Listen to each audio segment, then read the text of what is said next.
In this short video, we'll take a brief look at a clip from a video titled Undisciplining Defending the Social. This is a video of a small recorded lecture from June 21st, 2018. Settlers Lament sent this to me a few months ago, and the particular segment I want to show you is something I've had in the back of my mind for a while. There are important extrapolations we can make from it, and these are particularly important to make right now. So, let's watch the clip. Patrick Friedman is the grandson of Milton Friedman, for instance. And Patrick Friedman at the moment is busy using Peter Thiel's billions of pounds to build seasteads, island states, ships moored together in international waters where democracy does not pertain. Exit is the only human right in the exit voice loyalty strategy. These places to be governed by CEOs or worse, monarchs, and not regulated. The facts that he states are self-explanatory. It is the verbally unsaid intention that is the most interesting. What does he really mean in these words? Firstly, he expresses clear spite at the idea of Peter Thiel's billions of pounds. Perhaps he cannot tolerate any one man having such wealth at all. At the very least, he cannot tolerate someone outside of the progressive thought regime possessing such wealth, which translates to power. Next, he shows his attitude towards these floating island city-states. There are 4 facts about them that he cannot tolerate. First, that these places are undemocratic. Second, that they offer only one human right, exit. Third, he cannot tolerate authority in these places being vested in a single person, either a CEO or a monarch. Fourth, that these places are unregulated. A critical examination of these statements reveals the disturbing intentions of this man, and using him as a proxy of leftists generally. What do the leftists mean by this complaint of undemocratic?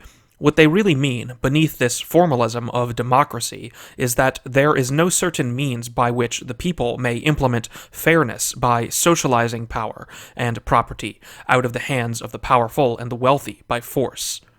Why the insistence on expanding human rights beyond exit? Again, exit is intolerable as a solution to unfairness because it does not involve the redistribution of power and property by force. This shows that the real concern is not for ordinary people leading happy lives. If this were the real concern, then exit would be a perfectly acceptable solution. No. The insistence on human rights is again merely a formalism to hide the real intent to disempower competitors by force. Once something is democratically taken away from those competitors, that state of affairs is then instantiated as a human right, so that it becomes impossible for the thing that was taken to be reappropriated by its prior possessor. Why the aversion to a CEO, or worse, a monarch, ruling in these territories? Although a CEO and a monarch are interchangeable in this circumstance, he is particularly spiteful towards monarchs because they are the ancient enemy of the liberal, whereas the CEO is tolerable under certain conditions, that is to say, socialized conditions. What do the leftists mean by this complaint of unregulated? The nature of the complaint is really as to the nature of sovereignty. The leftist seems to despise authority, but a deeper analysis shows that this is not the case. The leftist hides their desire for authoritarian power by insisting that power should not be vested in a single ruler. Of course, monarchical power has always been localized. Never has there been or even been the idea of a global monarch or emperor over the entire world. The leftist does in fact seek global government. They conceal this by corporatizing power, but nevertheless, they insist on a unified global sovereign. The difference between right and left on this matter is that the right seeks secure, responsible, and effective government, whereas the left seeks universalism. This is the key observation to make, the most important thing I wanted to point out. What this guy is actually complaining about is a voluntarist community of a few large ships tied together in the middle of the ocean and living in their own way, bothering no one.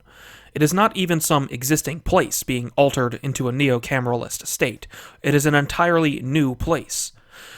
What we on the right must understand is that the left ultimately will tolerate no place being outside of their control. The very idea that somewhere there is a place that is not democratic deeply disturbs universalists. To a conservative person, it might seem utterly absurd to imagine that left-wingers will bother asserting themselves deliberately on some faraway cabin in the middle of nowhere that is doing no harm to anyone, but we just heard the man say that this is exactly their intent. A right-winger might think that they can find a place remote enough to be outside of the interest of leftists, but there is no such place. If a ship town in the middle of the ocean is an insufficient escape, then surely there is no place on land that is remote enough to escape their interest. Now, the expression of intent does not necessarily mean that the intent will be actualized, but it is important to realize that they do wish they could actualize totalitarian control over even the most remotest places on Earth. We must therefore do whatever we can to avoid their wrath, and we can examine what they tend to attack and what they tend to ignore to help us here. Anything within the sovereignty of a hostile power is automatically more at risk. This means anything in the United States especially, but also Western European countries. In the domain of those powers, anything that is culturally neutral tends to be ignored. Groups such as Mormons and Amish fall into this category. Mormonism is something of a joke, and the Amish have no cultural impact whatsoever. These are therefore safe for the left to tolerate. It is even possible that communities like this could last for a long time. But if they ever attempted to affect the broader culture, they would be ruthlessly dealt with. Christianity is not a joke, and is a proselytizing religion, so it is treated with more hostility. Anything with weaponry is automatically elevated in threat, such as Waco. The regime is extremely sensitive to even the slightest possibility of physical resistance, as I mentioned in my recent blog post on Substack, linked in the description. This is why the U.S. Capitol was so extensively militarized following January 6th. So, self-defense within Western countries has more to do with being, or at least appearing to be, culturally neutral, and not having any significant quantity of weapons.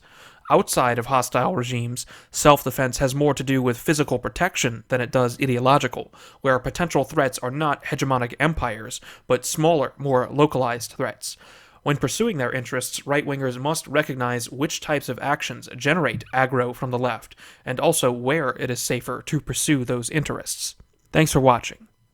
And now I have just a few extra notes, so my next video is not going to be on YouTube, it's only going to be on alternative platforms like BitChute and Odyssey, because it has clips from The Matrix in it, and I'm not willing to even try fighting the algorithm on this. So check out my BitChute and Odyssey channels linked in the description and pictured on screen. My BitChute is now up to date with all of my relevant content, and I will begin updating Odyssey with all of my content starting from Moldbug as well. So make sure to subscribe to those places, and do that for not just me, but anyone else that you follow on YouTube who is at risk. And see you there.